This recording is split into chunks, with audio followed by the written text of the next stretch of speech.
Hello students, तो आपका बहुत बहुत स्वागत करता हूं हमारे इस IIT JEE नेट के प्लेटफॉर्म पर जिसका नाम है MMS। अगर हमारे चैनल को नहीं किया है सब्सक्राइब तो तुरंत कर लो, क्योंकि इंपॉर्टेंट खजाना यही मिलता है। तो आपके लिए मैं क्रैश कोर्स के रिवीजन सीरीज़ में मैं नीट के लिए आज चैप्टर लेके आऊँ, दैट इज़ अल्टरनेटिंग करंट। ठीक है, इसमें अपन ने लास्ट जो लेक्चर था वो EMI का कंप्लीट कर दिया था। आज का जो लेक्चर रहेगा अपना AC वाला, ठीक है, उसको कवर करने वाले हैं। ठीक है, तो इसमें क्या क्या पढ़ने वाले हैं वो एक बार देख लेते हैं। सबसे पहले अपन पढ़ेंगे AC के बारे में। ठीक है, एवरेज वैल्यू क्या होती है, RMS, और फेजर्स क्या होते हैं ये देखेंगे।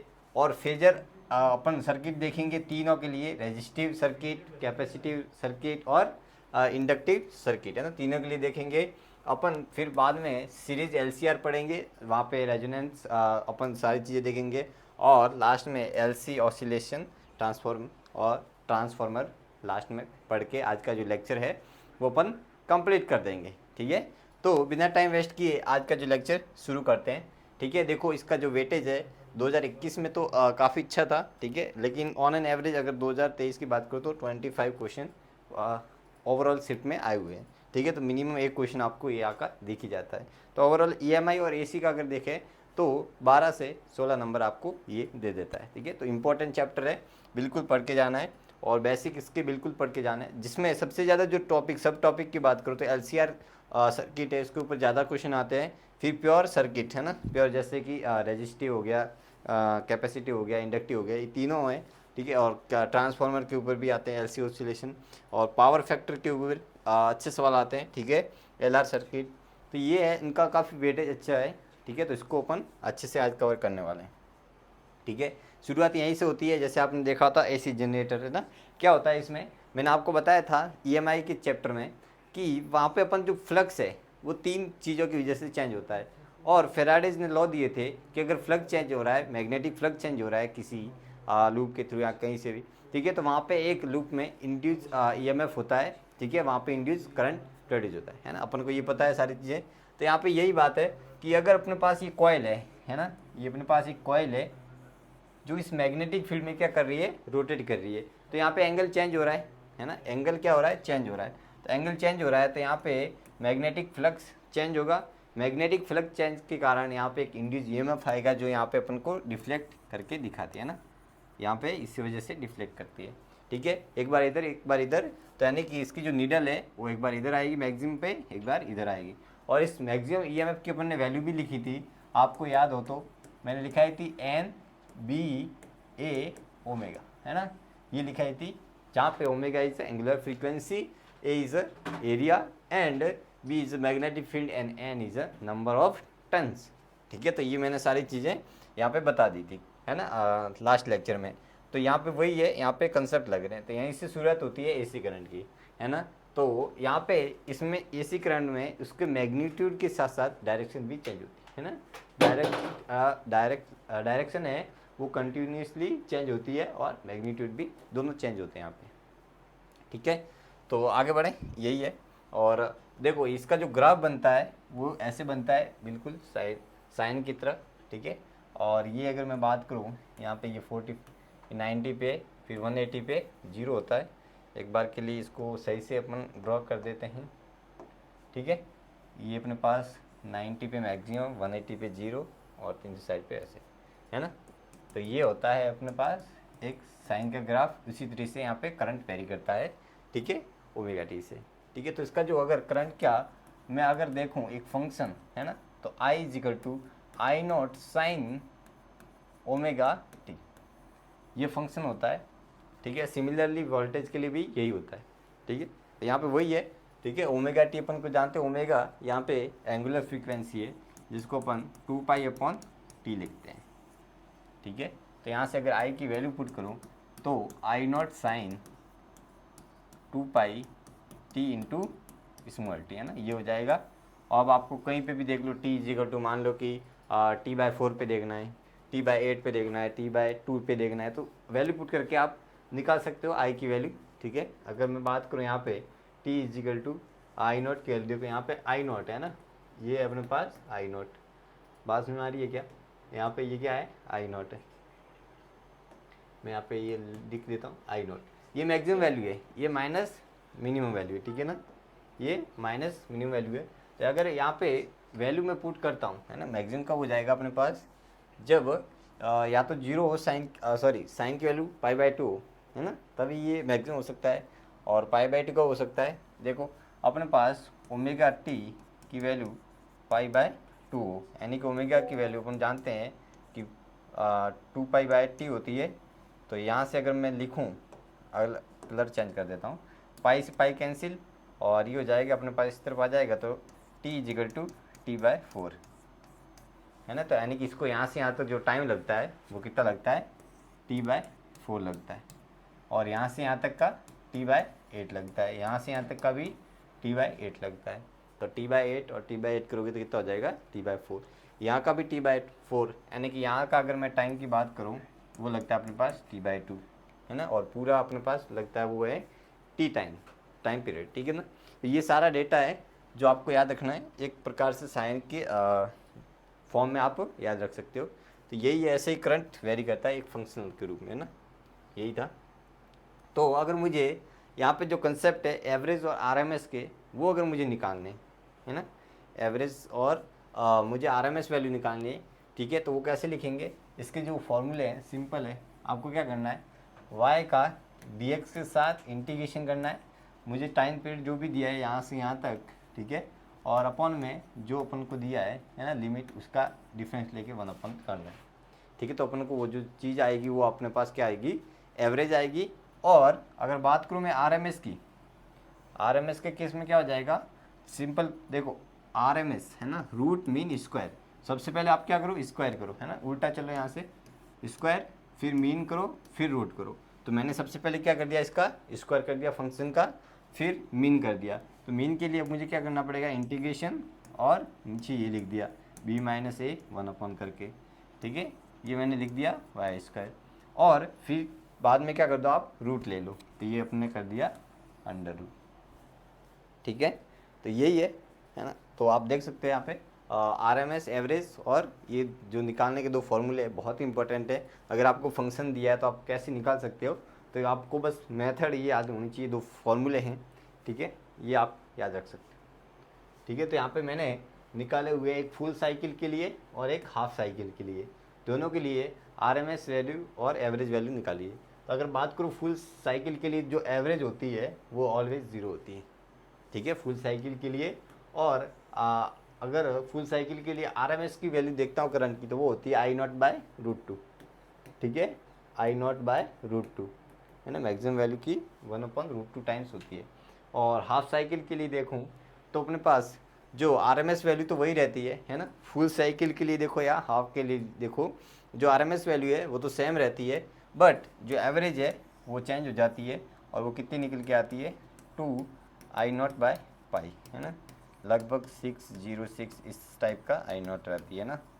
तो इस टाइप का कुछ है, ठीक है, यानी 60%। अगर बात करें एवरेज कितनी हो जाती है, 60%, मैक्सिमम का 60% रह जाती है। तो यही है करंट अपने पास, एवरेज किसके लिए, हाफ साइकिल के लिए, और फुल साइकिल के लिए 0 होता है एवरेज का, ठीक है, बाकी आरएमएस सेम ही रहती है फुल के लिए। सिमिलर पूरा का पूरा कंसेप्ट वोल्टेज के लिए, जैसे अपन ने करंट के लिए देखा, फुल साइकिल के लिए अपने पास क्या हो जाएगा, 0 और आरएमएस ये, और इसके लिए आरएमएस वही रहेगा और वोल्टेज ये हो जाएगा अपने पास, ठीक है। करंट और वोल्टेज का सेम है क्योंकि फंक्शन भी यहाँ पे सेम है, सारी चीज़ें सेम है, ठीक है। तो यहाँ पे डेफिनेशन दी हुई है, वैसे बोर्ड वालों के लिए इंपॉर्टेंट है, ठीक है, तो एक बार पढ़ लेना, यहाँ पे सारी चीज़ें दी गई है ना, कि यहाँ पे ये अपन ने डिफाइन किया एवरेज चार्ज के लिए, ठीक है, और आरएमएस बताया तो एवरेज हीट के लिए अपन ने डिफाइन किया गया ना। तो दो डेफिनेशन है, मोस्ट ऑफ बोर्ड के लिए इंपॉर्टेंट है, तो आप एक बार पढ़ लेना, ठीक है। मेन आते हैं अपन क्वेश्चंस पे, ठीक है। क्वेश्चंस 2022 का है, जनवरी शिफ्ट का। अब देखते हैं क्या बोला गया है कि the current flowing through an AC circuit is given by I = 5, है ना। अपन को फंक्शन दिया है करंट का, कितना दिया है, 5 sin 120πt, ठीक है, ये अपन को दिया है, करंट दे दिया, करंट का फंक्शन दे दिया। How long will be the current take to reach the peak value starting from 0, है ना। तो पिक वैल्यू अपन को पता है कि जो टाइम लगता था वो कितना लगता था, t/4 की तो लगता था, और t/4 लगता था। तो बस यहाँ से t की वैल्यू कहाँ से आ जाएगी, अपन को ओमेगा दिया है, ओमेगा अपन को पता है, तो ये 2π/4 टी होता है तो T is equal to 2 pi upon omega 120 pi, pi से पाई कैंसिल, तो ये हो जाएगा अपने पास 1/60 है ना। ये टाइम पीरियड आ गया। टाइम पीरियड की वैल्यू पुट कर दो तो अपने पास जो आ जाएगा 1/60 इंटू 4, तो ये हो गया 124। इतने टाइम बाद ये क्या कर देगा, 0 से पिक वैल्यू रीच कर देगा। तो यहाँ पे ऑप्शन कौन सा हो जाएगा, आप देखो ये डी ऑप्शन हो जाएगा। तो इस टाइप के इजी सवाल आते हैं। ये जो चैप्टर है बहुत इजी है, ठीक है। फार्मूला बेस है, उसके जो पैटर्न भी होते हैं वो मोस्ट ऑफ सिमिलर ही होते हैं, ठीक है। तो आपको ये चैप्टर बिल्कुल पढ़ के जाना है। तो देखो अपने पास आंसर कितना आया था, 1/240, ठीक है, यही आया था। आगे बढ़े चलो, तो ये अपने पास आंसर। और नेक्स्ट देखते हैं, अब बात करते हैं अपन फेजर्स की, है ना। यहाँ पे फेजर्स कुछ और नहीं, एक प्रकार से टेक्निक है जो यहाँ पे ट्रिग्नोमेट्रिक की जो अपने पास इक्वेशंस बनती है उसको सॉल्व करने की, ठीक है ना। जो अपने पास फेजर होता है वो कुछ एक टेक्निक होती है जो अपने पास यहाँ पे इस करंट के जो अपने पास या वोल्टेज की जो ट्रिग्नोमेट्रिक इक्वेशन बन रही है, जैसे अपन ने लिखा I is equal to I not sine omega T plus five, ऐसे कुछ जो इक्वेशंस बनती है उनको क्विकली सॉल्व करने के लिए जो अपने पास कंसेप्ट लगाया जाता है उसको अपन बोलते हैं फेजर्स, है ना। फेजर्स क्या होता है, तो ध्यान से देखो, जैसे एग्जाम्पल के लिए अपन मान लेते हैं कि ये अपने पास है 5 sin थीटा, ऐसा कुछ एग्जाम्पल के लिए मैं बता देता हूँ, y is equal to 5 sin theta. तो यहाँ पे कुछ और नहीं, अपन साइन थीटा को आई कैप मान लेंगे बस, है ना। देखो यहाँ पे ये है स्केलर, ये है वेक्टर, तो ऐसा कुछ नहीं है, बस अपन एक टेक्निक लगा रहे हैं ताकि सॉल्व कर पाए ना। तो यहाँ पे अगर मैं फेजर बनाता हूँ इसका, तो फेजर बनाऊँ इसका, तो अपने पास ये जो बनेगा, ठीक है, यहाँ पे कलर चेंज करके लिख देते हैं, यही कर देते हैं। देखो ध्यान से, यहाँ पे इसकी जो ये लेंथ है वो अपन को इसका मैग्नीट्यूड रिप्रेजेंट करेगा जो कि 5 दिया है, और यही डायरेक्शन, बस सिंपल है, यही है अपने पास। तो यही फेजर है ताकि अपन इसकी इक्वेशन को आराम से सॉल्व कर सकें। और ध्यान से देखो, अगर मान लो कि अपने पास ये चीज़ दी है, क्या दी है चीज़, कि y is equal to 5 sin omega T plus, है ना, यहाँ पे थीटा या जो भी है ओमेगा टी प्लस 5 मान लेते हैं, कुछ भी है, या 30 डिग्री एंगल मान लेते हैं, अपन कोई एंगल मान लेते हैं 30 डिग्री, ठीक है। ये अपन को इक्वेशन दी है, तो इसको फेजर में कैसे बनाएंगे, देखो ध्यान से, इसको फेजर में ऐसे बनाएंगे। सबसे पहले तो आपको क्या करना है, डायग्राम बनाना है, बना लिया डायग्राम, ठीक है। अब यहाँ पे आप क्या बनाओगे, फेजर बनाओगे। फेजर देखो यहाँ पे 30 डिग्री आ गया ना 5, और ये जो एंगल है वो 30 डिग्री है, बस ये अपने पास लेंथ कितनी है 5। तो एक सर्कुलर लूप में ऐसे चलता है ना, मैं ड्रॉ कर देता हूँ ऐसे, ये तो ऐसे सर्कुलर लूप में चल रहा है, ठीक है। तो ये अपने पास क्या है, एक फेजर बनाते हैं ना, ऐसे इसको बोलते हैं अपन फेजर बोलते हैं। तो ये चलता है एक सर्कुलर, तो यहाँ पे वही है फेजर के लिए वही है। अगर बात करो एंगल 90 है ना, 90, तो अपने पास ये क्या बन जाएगा, अगर 90 होता तो अपने पास क्या बनता, कोस हो जाता है ना। तो मैं यहाँ पे आगे ही ऐड करके बता देता हूँ कि अगर मान लो कि y is equal to sine 5, आगे लिख देते हैं sine omega T plus 90 degree, ये लिख दिया, बताओ अब क्या होगा। तो ये होगा अपने पास कुछ और नहीं, अपने पास देखो, मैं फेजर बनाता हूँ, ये एक्चुअल में 5 कोस ओमेगा टी ही है। तो यहाँ पे अपन मान लेंगे कोस ओमेगा टी को जे कैप, है ना, ये है, क्योंकि आप देखोगे फेजर भी बनाओगे तो यहाँ पे 90 पे बनेगा, ये बनेगा, है ना, ये बनेगा ना ऐसे, तो ये एंगल बनाएगा 90 डिग्री, ठीक है, ये जो कि अपन को पास। तो यही है, ये फेजर कुछ और नहीं, एक टेक्निक है जो सॉल्व करता है ट्रिग्नोमेट्रिक इक्वेशन को क्विकली, ठीक है। आगे बढ़ें, चलो आगे बढ़ते हैं। और अगर मान लो कि इक्वेशन अपने पास ये है ना, अब और अच्छी वाली इक्वेशन लेते ताकि आपको अच्छे से समझ में आए। जैसे कि अगर बात करूँ मैं equation y is equal to 3 sine theta plus 4 cos theta, ये है अपने पास इक्वेशन, है ना, 3 sine theta plus 4 cos theta. अगर ये है ना, तो आपको मैंने बताया कि इसको क्या लिख सकते हैं अपन, साइन थीटा को आई कैप लिख दो, कोस थीटा को जे कैप लिख दो, तो वाई इजिकल टू बन जाएगा 3 आई कैप प्लस 4 जे कैप। तो फेजर कैसा बनेगा बता दो, फेजर कैसा बनेगा, ऐसा ही तो बनेगा। आई कैप में कितना है, ये अपने पास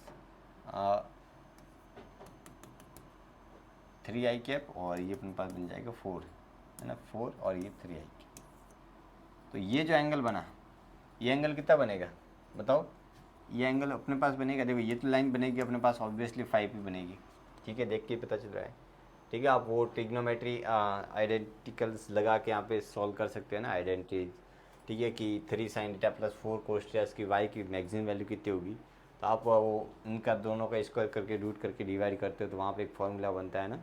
आप मैथ्स के स्टूडेंट हो तो पता होता, लेकिन कोई बात नहीं, यहाँ पे अपन फेजर से समझते हैं सारी चीज़ें।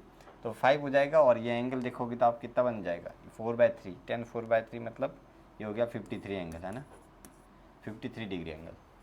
तो अगर इसकी इक्वेशन लिखना चाहे तो क्या बन जाएगी, y is equal to 5 sin omega T plus 53, ये है ना, ये लिख दी। तो बस ये एक टेक्निक है इजीली सॉल्व करने की ट्रिग्नोमेट्री को, है ना, समझ में आ गई सारी चीज़ें, ठीक है। तो अब अपन देखते हैं AC circuit, pure AC circuit देखते हैं with resistance and with capacitors and with inductors, तीनों के लिए देखेंगे इसमें कौन करंट लीड करता है, ठीक है, क्या वोल्टेज लीड करता है, ये सारी चीज़ अपन देखेंगे, ठीक है। तो अपने पास सबसे पहले तो एसी सोर्स का अपने पास वोल्टेज का इक्वेशन थी, तो यहाँ पे जो करंट की इक्वेशन आती है, ठीक है, जो करंट की आती है वो एक्चुअल में यही आती है, लिख देता हूँ, I is equal to V upon R होता है, तो V not upon R sine omega t, है ना, तो ये अपने पास बन जाएगा V not upon I naught बन जाएगा साइन ओमेगा टी। तो आप ध्यान से देखोगे ये सेम फेज में है ना, वोल्टेज और करंट सेम आ रहे हैं, ठीक है, तो यहाँ पे ये सेम फेज में होते हैं, ठीक है, ठीक है, ये दोनों इन सेम फेज, ठीक है, ये सेम फेज में होता है, ये आपको बात याद रखनी है। किसके केस में, अगर प्योरली रेजिस्टेंस जुड़ा हुआ है, सिर्फ एक रेजिस्टेंस जुड़ा हुआ है तो इस केस में, ठीक है, तो यहाँ पे रेजिस्टेंस अपन जानते ही है नॉर्मल सर्किट की तरह है, लेकिन यहाँ पे वही लिखा गया करंट वोल्टेज सारी चीज़ें मैंने लिख दी है। अगर कैपेसिटर जुड़ा हो तो क्या होगा, है ना, कैपेसिटर जुड़ा है तो इस केस में अपने पास अगर वोल्टेज की इक्वेशन ये है V nought sine omega T, तो अपने पास जो आई की इक्वेशन होती है वो होती है I not sine omega T plus π/2। इसमें जो करंट होता है वो लीड करता है वोल्टेज, है ना, यहाँ पे लिख देता हूँ आई लीड वोल्टेज बाय 90 डिग्री, है ना, करंट लीड करता है वोल्टेज से कितने डिग्री से, 90 डिग्री से, किसके केस में, प्योर कैपेसिटर के केस में, प्योर कैपेसिटिव इन सर्किट के केस में जो करंट होता है वो लीड करता है ना। और यहाँ पे जो आई नॉट लिखा है, आई नॉट लिखा है वी नॉट अपॉन एक्स सी, और यहाँ पे जो एक्स सी लिखा है इसको बोलते हैं अपन कैपेसिटिव इंडक्टेंस, ठीक है, रिएक्टेंस बोलते हैं, सॉरी इसको बोलते हैं रिएक्टेंस, कैपेसिटिव रिएक्टेंस बोलते हैं, और इसकी जो वैल्यू होती है वो होती है 1/ω/c। यहाँ पे ये जो रिएक्टेंस है वो फ्रीक्वेंसी पे डिपेंड कर रहा है, वहाँ पे जो रेजिस्टेंस था, है ना, लास्ट केस में प्योरली के केस में अपन ने देखा वो रिएक्टेंस सॉरी फ्रीक्वेंसी पे डिपेंड नहीं कर रहा है ना, एंगुलर फ्रीक्वेंसी पे डिपेंड नहीं कर रहा है, बट यहाँ पे जो अपन को दिख रहा है एक्सी, ये रिएक्टेंस है वो फ्रीक्वेंसी पे डिपेंड कर रहा है ना, इन्वर्सली डिपेंड कर रहा है। बात समझ में आ रही है क्या, ठीक है, तो यही है अपने पास, और यहाँ से एक्सी की वैल्यू आप लिख सकते हो। तो यहाँ पे कौन लीड करता है, ठीक है, यहाँ पे लीड करता है कौन, करंट लीड करता है कितने से, 90 डिग्री से। तो यहाँ पे वही सारी चीज़ लिखी गई है ना, चार्ज ये हो गया अपने पास, इसको करोगे तो आपके पास ये इक्वेशन, कैपेसिटिव रिएक्टेंस, ये अपन ने सारी चीज़ें मैंने यहाँ पे बता दी, आपको याद करनी है सारी, है ना। अब अगर बात करूँ मैं इंडक्टेंस की, है ना, अगर मैं क्या बात करूँ, मैं इंडक्टर की बात करूँ, तो इस केस में जो करंट है वो लैग करेगा। क्या करेगा? लैग करेगा। कितने से? 90 डिग्री एंगल से। ठीक है, यहाँ पे I lags voltage by 90 degree. 90 degree से क्या करेगा? ये लैग करेगा। बस में तो यही है यहाँ पे। और अगर बात करूँ यहाँ पे आई नॉट की वैल्यू, तो यहाँ पे आई नॉट हो जाएगा V not upon X L. और एक्स एल अपने पास क्या है? ये इंडक्टिव रिएक्टेंस। ठीक है, और इसकी जो वैल्यू होती है वो होती है ओमेगा एल। और ये डिपेंड करता है फ्रीक्वेंसी पे। ये भी किस पे डिपेंड करता है? फ्रीक्वेंसी पे डिपेंड करता है। बात समझ में आ गई? ठीक है, तो ये अपने पास है, सारी चीज़ें मैंने बता दी और इसमें इतना ही था। देख लो यहाँ पे सारी चीज़ें लिखी गई है, इंडक्टिव रिएक्टेंस वगैरह सारी चीज़ें लिख दी। ठीक है, और तो यहाँ पे वही है, शॉर्ट में अगर याद रखना चाहो, same phase current lead by 90 degree और करंट लैग बाय 90 डिग्री, है ना। तो यहाँ पे ट्रिक भी याद कर सकते हो, है ना, C in C lead and C in L lags. बस ये ट्रिक है। C in C lag lead मतलब करंट इन कैपेसिटर लीड करता है और करंट इन इंडक्टर क्या करता है? लैग करता है। तो ये ट्रिक है, याद कर लेना। मैं यहाँ पे लिख देता हूँ ट्रिक। ठीक है, C in C lead and C in L lag. C in C lead and C in L lag. गाना बना सकते हो इसके ऊपर। ओके, तो अब ग्राफ बनाते हैं ना रिएक्टेंस और इनके। तो ध्यान से देखो, graph of reactance on resistance के बीच में देखते हैं। तो देखो ध्यान से, सिंपल है, इसके ऊपर सवाल भी आया होता।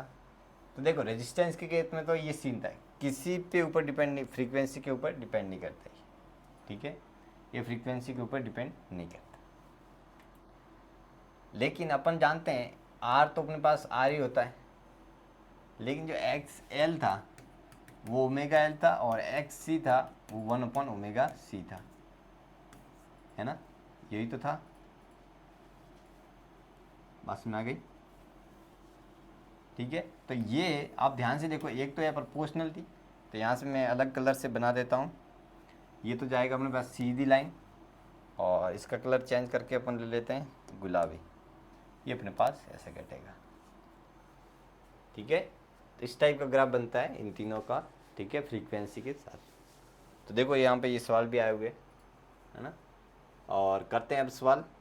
क्या बोले गए कि a capacitor of reactance 150 microfarad is connected to an AC source of EMF given by, ये अपन को एसी सोर्स का क्या दिया है अपन को? इक्वेशन दी है। चलो लिख लेते हैं यहाँ पे साइन। देखो जब भी इक्वेशन इस टाइप की दे तो आपके पास दिमाग में ये आना चाहिए कि अपन को बहुत सारा डेटा दिया था। क्या डेटा दे दिया? वी नॉट की वैल्यू एक तो दे दी मैक्सिमम, ओमेगा की वैल्यू आपको दे दी 120 पाई, फ्रीक्वेंसी अपन जानते हैं क्या होती है, ओमेगा अपॉन 2 पाई, है ना। तो ये सारी चीज़ अपन को दे दी है ना, तो ये हो जाएगा 120 पाई अपॉन 2 पाई यानी कि 60 हर्ट्ज, है ना। तो ये सारी चीज़ें, the maximum value of current in the circuit is approximate, है ना, करंट की मैक्सिमम वैल्यू फाइंड करनी है। ईएमएफ अपन को दिया है और करंट की मैक्सिमम वैल्यू फाइंड करनी है। तो कैसे करेंगे? देखो कैपेसिटर अपन को दिया है कनेक्टेड, तो मैक्सिमम वैल्यू के केस में आपको पता है कि आई जो नॉट था वो वी नॉट और एक्सी था, और एक्सी कैसे आ जाएगा? 1 ओमेगा सी से आ जाएगा। 1 ओमेगा सी, ओमेगा कितना दिया है अपन को? 120 पाई दिया है, और सी कितना दिया है?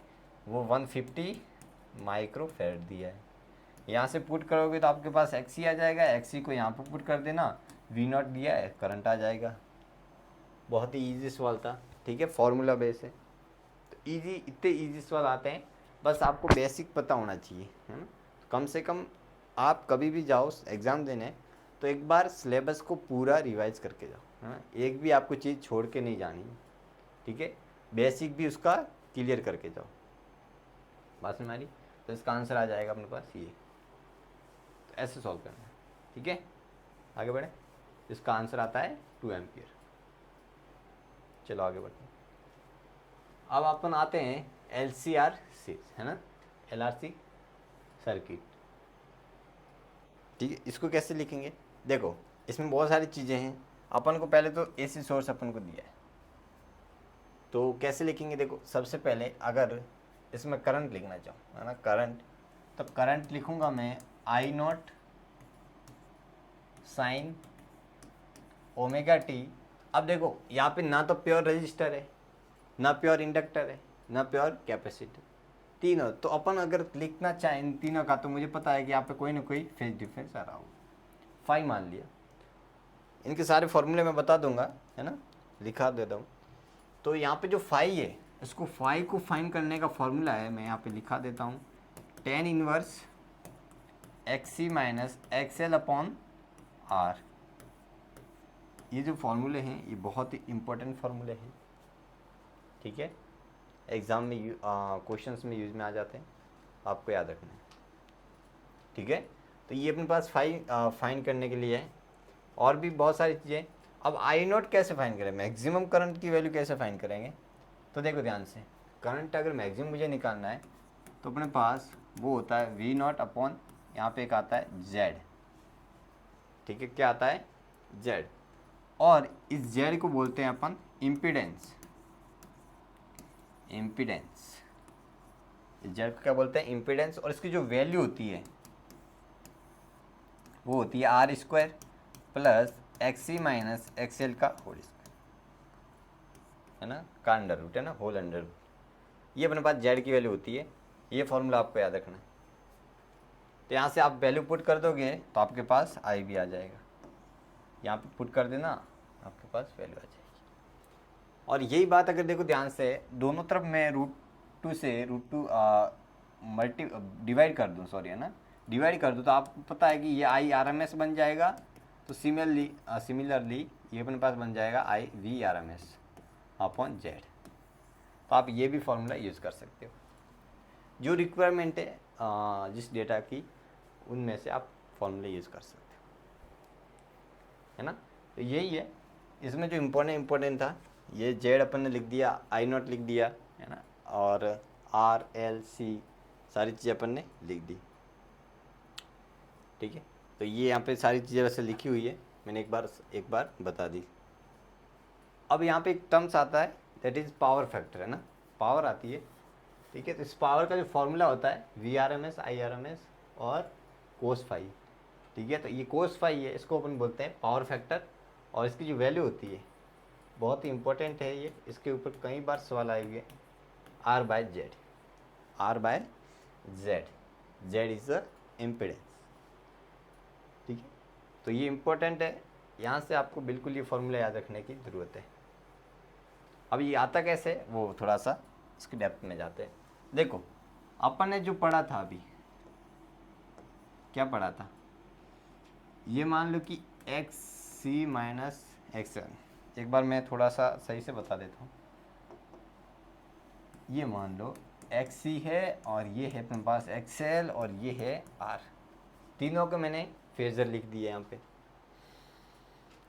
अब मान लो कि XC is greater than XL, ये थोड़ा सा ज़्यादा है, तो अपने पास जो रिजल्टेंट निकल के आएगा, क्योंकि अब इसको अपन वेक्टर ट्रीट कर रहे हैं, है अपने पास ये स्केलर, लेकिन मैंने फेजर में क्या बताया था कि अपने पास एक टेक्निक है जहाँ पे अपन स्केलर को वेक्टर बना रहे हैं जुगाड़ करने के लिए, है ना, अपने पास आंसर निकालने के लिए। तो अपने पास ये आ जाएगा और ये आ जाएगा XC माइनस XL। तो अपने पास जो नेट रिजल्टेंट आएगा वो यहाँ पे आ जाएगा, जिसको अपन Z बोलते हैं, है ना, यार।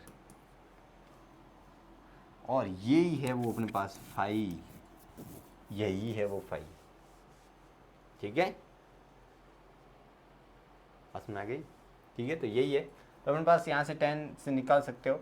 और आप अगर इसका कोस लिखना चाहो तो क्या बन जाएगा, ये अपने पास R नीचे और ये हाइपोटेन्यूस दैट इज जेड। तो यहाँ पे अगर कोस फाई लिखना चाहो, जिसको अपन बोलते हैं पावर फैक्टर, ठीक है, इसको बोलते हैं आर बाय जेड।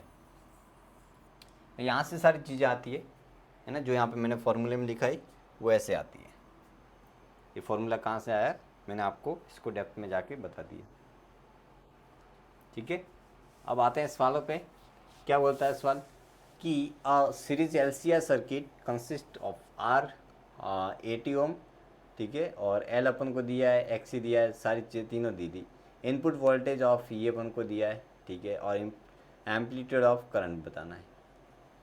तो सिंपल है भाई, देखो अपन ने अभी जस्ट पढ़ा कि एम्पलीट्यूड करंट का निकालना है, तो वो है वी नॉट अपन जेड, और वी नॉट अपन को दिया है, और जेड क्या है, Z under root R square plus X C minus X L का होल स्क्वायर का अंडर रूट कर दो।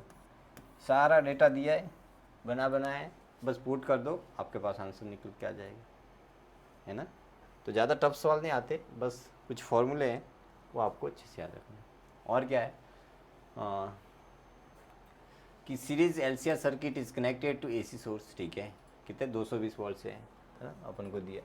The circuit consist of resistance R and inductor of inductive ये और कैपेसिटी जो भी तीन। पावर फैक्टर पूछा गया है, पावर फैक्टर, अरे भैया पावर फैक्टर तो सिंपल अपन यही तो जानते थे, आर अपन जेड, और जेड भी अपन जानते ही हैं, क्या नहीं समझे क्या, R square plus X C minus X L का होल स्क्वायर। ये लिख दोगे ना तो अपने पास आ जाएगा, सारा डेटा दिया गया है, एक एक चीज़ दे दी है ना, और जो निकालना है उससे कहीं गुना ज़्यादा डेटा दे दिया आपको।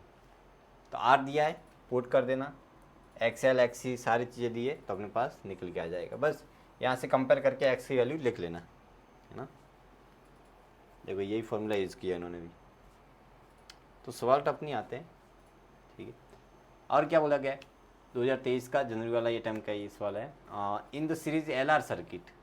अब की बार कौन सा सर्किट, पहले एल आर दिया है, चलो अपन एल आर की बात कर रहे हैं तो एल आर सर्किट की लिख देते हैं, ठीक है। जहाँ पे एक्सएल दिया है अपन को आर के इक्वल, ठीक है। The power factor is P1, यानी कि P1 पावर फैक्टर दिया है, और वो क्या होता है R बाय जेड, तो वो क्या हो जाएगा R by root R square X, यहाँ पे इसके लिए अपने पास एक्स एल है ना, क्या दिया अपन को एल आर दिया है ना, तो एक्स ही तो जीरो है, तो अपने पास डायरेक्ट हो जाएगा एक्स एल का स्क्वायर, और दोनों इक्वल है तो अपने पास डायरेक्ट मैं लिख देता हूँ, ये हो जाएगा 1/√2, ये अपने पास P1 आ गया। सही लिखा मैंने, सही तो लिखा, हाँ, तो ये अपने पास P1 आ गया। और क्या बोला गया है कि अब अपन कनेक्टेड कर देते हैं कैपेसिटर को भी, और कैपेसिटर में ये केस दिया गया कि जो XC है वो XL के इक्वल है, जो कि अपन आगे जाके पढ़ेंगे, जिसको अपन बोलेंगे रेजोनेंस फ्रीक्वेंसी, वहाँ पे निकल के आएगा रेजोनेंस कंडीशन। और उस केस में जो पावर फैक्टर की जो वैल्यू होती है ना, वो 1 होती है, ये आपको याद रखनी है, ठीक है। तो इस केस में जो पावर फैक्टर जो कि अपन को P2 बोला है, वो अपने पास देखो कैसे आती है, मैं बता ही देता हूँ, है ना। Under root R square plus X C minus X L का होल स्क्वायर। अपन को कंडीशन दी किया है एक्स एल और एक्स सी इक्वल दिया है, तो आपको पता है कि ये इक्वल दिया, तो ये तो कट के जीरो हो गया, ये जीरो हो गया, तो नीचे तो क्या रहा आर, आर से आर कैंसिल, यानी कि जो P2 की वैल्यू आ गई 1। P2 और P1 का रेशियो पूछा है, कितना ईजी सवाल था। तो P2 और P1 का रेशियो नीचे तो 1 आ जाएगा, तो यानी कि रेशियो आ जाएगा 1/√2। बहुत ही ईजी सवाल है, बहुत ही ईजी सवाल, इतना ईजी सवाल, बहुत ही, ठीक है। तो यही है रेजोनेंस फ्रीक्वेंसी। अब रेजोनेंस फ्रीक्वेंसी मैंने जैसे भी बताया कि वो किस केस पे होती है वो निकालते हैं। तो इस केस में जो XC होता है वो XL के इक्वल होता है, यानी कि 1/ωc है वो ωL के इक्वल है, ठीक है। किसके इक्वल है बताओ, ωL के इक्वल है। और यहाँ पे जो नाम दिया जाता है इसको ही रेजोनेंट फ्रीक्वेंसी ωR और ओमेगा। तो यहाँ से अगर निकालना चाहो ωR जो हो जाएगा स्क्वायर 1/LC तो ओमेगा आर आता है 1/√LC, है ना, ये निकल के आता है। फ्रीक्वेंसी क्या हो जाएगी, वो हो जाएगी अपने पास 2π√LC, है ना, रेजोनेंस फ्रीक्वेंसी ये हो जाएगी। बस यही कंडीशन है। और इस केस में जो Z होता है वो R के इक्वल होता है,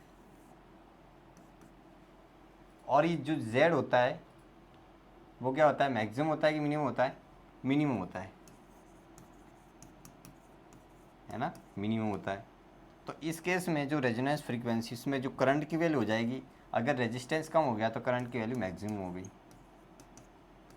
ठीक है, यानी कि V0/R हो जाएगी। वहाँ पे एक प्योर किसकी तरह बिहेव करेगा, प्योर एक रेजिस्टिव सर्किट की तरह बिहेव करेगा। तो यही है रेजोनेंस फ्रीक्वेंसी। यहाँ पे जो फॉर्मूले हैं दो वो मैंने बता दिए, और इसके जो ग्राफ है वो भी यहाँ पे प्लॉट कर देता हूँ मैं। तो अगर मैं बात करूँ जेड वर्सेज फ्रीक्वेंसी की, है ना, तो इसका जो ग्राफ बनता है कुछ ऐसे बनता है, ठीक है। और अगर मैं करंट वर्सेज बनाता हूँ ग्राफ, तो वो ग्राफ बनता है कुछ पहाड़ी की तरह। अब मैं जो कंडीशन है वो लिख देता हूँ कि ये किस कंडीशन पे होती है, जब अपने पास ये अपने पास मैं लिख देता हूँ यहाँ पे ओमेगा आर, इसको ही ओमेगा आर बोलते हैं। और यहाँ पे जो जेड होता है वो किसके इक्वल होता है, आर के इक्वल होता है, क्योंकि एक्स एल एक्स सी के इक्वल है। यहाँ पे करंट क्या होगा, मैक्सिमम होगा, है ना, मैक्सिमम करंट होगा, और वो किसके इक्वल होगा, V0/R के इक्वल होगा, और ये ओमेगा आर होगी, ठीक है। ये जो ओमेगा है वो रेजोनेंट फ्रीक्वेंसी, एंगुलर फ्रीक्वेंसी के बराबर है। तो यही है रेजोनेंट फ्रीक्वेंसी, और इसके ऊपर सवाल भी आते हैं, ठीक है। तो ये ग्राफ दिए गए, देख लो यहाँ पे, है ना, ये इस तरफ अपने पास ये हो जाएगा, किसकी तरफ ये करेगा, एक प्रकार से इंडक्टिव, इस तरफ कैपेसिटी की तरफ ये करेगा, ठीक है। तो ये सारी चीज़ें यहाँ पे लिख दी है, ठीक है। ये और रेजोनेंस में ये दोनों इक्वल हो जाते हैं ना, सारी चीज़ें मैंने बता दी। अब सवाल करते हैं। सवाल देखो किस तरफ से आया था कि इन LC oscillator if value of inductance and capacitance become twice and 8 times respectively। क्या बोला कि इंडक्टिव को अपन ने कितना कर दिया, 2 टाइम्स, और कैपेसिटिव, है ना, कैपेसिटेंस को अपन ने कर दिया 8 टाइम्स। तो नया जो फ्रीक्वेंसी बनेगी वो क्या हो जाएगी। तो अपन जानते हैं कि जो ओमेगा भी जस्ट मैंने फॉर्मूला लिखा है वो उत्पन्न √LC था। तो ध्यान से देखो, ये हो जाएगा 2 टाइम्स और ये हो गया 8 टाइम्स, यानी कि 1/4 हो गया। तो यानी कितनी हो जाएगी फ्रीक्वेंसी, 1/4 टाइम्स। तो यहाँ पे ऑप्शन इज राइट, ठीक है, यही हो जाएगा ना, ठीक है। आगे बढ़ें, चलो। तो x की वैल्यू क्या आ जाएगी, 1/4। और क्या सवाल बोला है कि in LCR circuit of the capacitance अपन को दी है और रेजिस्टेंस दिया है, in connected to AC source of frequency, ये अपन को दिया for maximum value of amplitude of current, the value of inductance. देखो अपन को क्या बोला गया कि मैक्सिमम करंट, और मैक्सिमम करंट मैंने अभी जस्ट देखो यहाँ पे ये जो लाइन लिखी ना, मैक्सिमम वैल्यू ऑफ करंट, है ना, ये आपको हिंट दे रहा है इस सवाल में, है ना, कि ये कंसेप्ट की है ये कि आपको मैक्सिमम करंट पूछ रहा है। इसका मतलब वो कौन सी कंडीशन थी जहाँ पे मैक्सिमम करंट हो रहा था, अभी जस्ट मैंने बताया लास्ट में, वो थी अपने पास रेजोनेंस कंडीशन, है ना।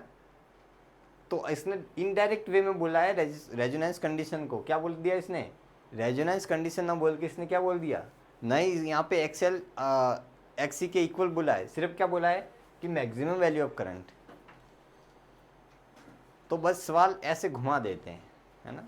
अगर आपको ये पकड़ आ गई ना इस टाइप के सवालों को, ऐसे जो कंसेप्ट की यहाँ पे पकड़ना शुरू कर दिया ना, तो सवाल इजीली हो जाते हैं, है ना।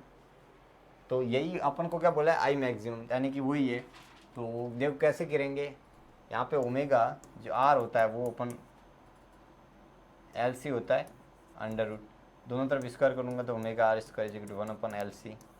तो अपने पास क्या निकालना, क्या है, एल निकालना है, तो 1/ओमेगा स्क्वायर आर और सी। ठीक है, तो ओमेगा अपन को दिया है ना, देखो फ्रीक्वेंसी दी है, तो फ्रीक्वेंसी दी है तो कुछ क्या कर लोगे, है ना। ओमेगा अपन को पता ही है 2πf, एफ से ओमेगा आ जाएगा, ओमेगा आर पुट कर देना, ये आर ही तो है, तब थोड़ा ही है, तो ऐसे कर लेना आप सवाल। ठीक है, तो आंसर आ जाएगा 100 मिली हेनरी। ठीक है, आगे बढ़े, चलो ऐसे इजीली सवाल आते हैं, बस आपको पहचानने होते हैं। अब अपने पास कुछ लास्ट टॉपिक है, दैट इज एलसी ऑसिलेशन। इसमें क्या होता है एलसी ऑसिलेशन में कि इलेक्ट्रिक जो एनर्जी है वो मैग्नेटिक में कन्वर्ट होती है, फिर मैग्नेटिक वाली इलेक्ट्रिक में कन्वर्ट होती है। कैपेसिटर जो यहाँ पे एनर्जी स्टोर कर रहा है एज अ इलेक्ट्रिक फील्ड, वो कहाँ पे फिर कन्वर्ट करता है, मैग्नेटिक फील्ड में, है ना, और फिर वापस वही मैग्नेटिक फील्ड यहाँ पे कन्वर्ट होती है। तो आपस में एक प्रकार से ये केस कोई है नहीं, ये कोई कंसेप्ट नहीं है, इस ये एक प्रकार से न्यूमेरिकल है ना, क्वेश्चन है। तो यहाँ पे जो अपने पास ओमेगा निकल के आता है वो यहाँ पे 1/√LC है। ये आपको देख के समझ में आ रहा होगा कि यहाँ पे रेजोनेंस फ्रीक्वेंसी होगी, तो इसका कोई लेना देना नहीं है रेजोनेंस, बस ये बाय एक कोई अपने पास ये जो निकल के आता है वो 1/ωLC है ना।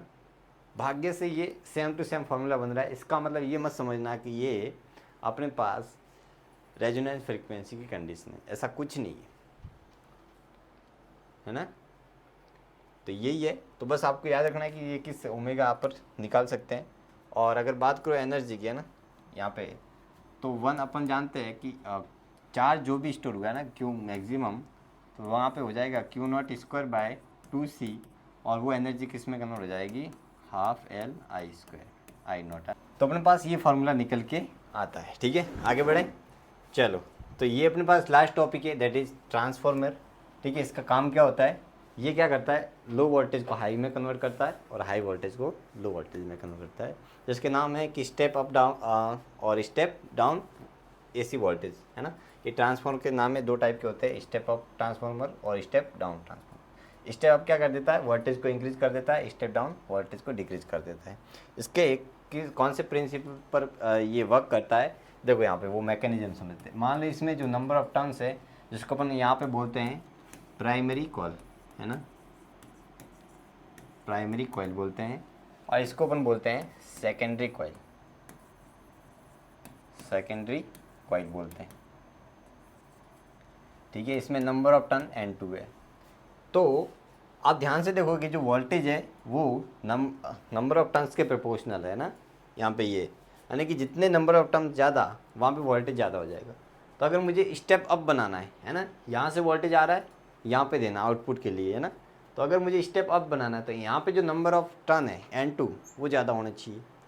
और अगर मुझे यहाँ पे स्टेप डाउन बनाना है तो स्टेप डाउन के केस में ये जो वोल्टेज है ना, ये ज़्यादा होगा, यानी कि यहाँ पे जो नंबर ऑफ टर्न्स है वो ज़्यादा होंगे और यहाँ पे नंबर ऑफ टर्न्स कम हो जाएगा, N2 कम हो जाएगा N1 से। ठीक है, यही है। और अगर करंट का रिलेशन देखूँ मैं वोल्टेज के साथ में, तो यहाँ पे अपन ऐसा मानते हैं कि जो पावर है वो कांस्टेंट है ना। यहाँ पे आइडियल अपन ट्रांसफार्मर मानते हैं कि यहाँ पे कोई हीट लॉस नहीं होता है, एक्चुअल में तो होता है, बट यहाँ पे अपन ऐसा मानते हैं। तो इस केस में जो V1 I1 = V2 I2 है ना, V1 I1 = V2 I2, तो यहाँ से अपने पास V2/V1 आ जाएगा I1/I2। तो वही फार्मूला लिखा गया है जो आपको याद रखना है, बस इस फार्मूले से आपके ज़्यादा सवाल नहीं आएंगे ना। तो यही है ट्रांसफार्मर। तो आपका जो लास्ट टॉपिक था ये कंप्लीट कर दिया। तो जितने भी इस चैप्टर में मैंने कंसेप्ट बताए है ना, टॉपिक बताए, वो आपको अच्छे से करने। इसके जो PYQs मैंने कराए वो अच्छे से आपको देखने, कैसे सॉल्व करना है। ठीक है, मैंने जो कॉन्सेप्ट की बताए वो आपको अच्छे से याद रखना है, और इसके ऊपर और थोड़े से PYQ कर लेना ताकि ये जो चैप्टर है वो स्ट्रांग हो जाए। ठीक है, ठीक है, और टेस्ट ज़रूर देना, एनालिसिस ज़रूर करना। ठीक है, तो यही है, और ये हमारा चैनल है, अपने दोस्तों के साथ में ज़रूर शेयर करना है। ठीक है, इनको भी ये लाभ मिले। और ये इंस्टाग्राम पेज है हमारा। ठीक है, यहाँ से आप स्कैन करके आप हमारे पेज से जुड़ सकते हो। ठीक है, डेली इन्फॉर्मेशन आप ले सकते हो। ठीक है, तो लास्ट तक बने रहे, इसके लिए बहुत बहुत धन्यवाद। और मिलता हूँ आपको नए लेक्चर में, तब तक के लिए अच्छे से पढ़ते रहना। Thank you so much for watching this lecture. Thank you.